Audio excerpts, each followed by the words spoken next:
nasihat kepada puak temiang yang berada di tanah orang. Hendaklah berbaik budi pekerti, ramah, tamah, dan adab kesopanan senantiasa dijaga. Di tanah orang tak payah menunjukkan budaya dan menomorsatukan adat kita. Sebab di tanah orang tentunya ada budaya nenek moyang yang telah lama mereka genggam. Di tempat orang tak usah terlalu fanatik pada tradisi kita. Sebab di tanah orang kita menumpang hidup, dan senantiasa pun tentunya ada tradisi leluhur yang telah mereka jaga dan mereka pegang.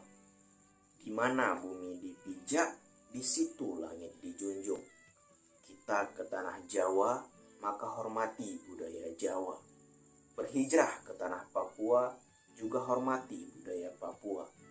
Bahkan jika kamu ke Amerika, tetap hormati budaya yang ada di sana.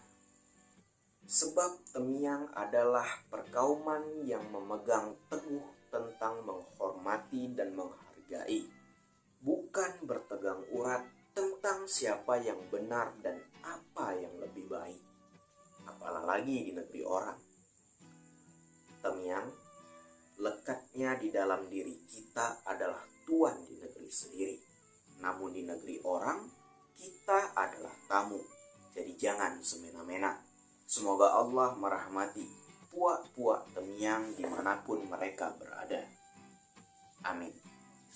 Tamiang mending.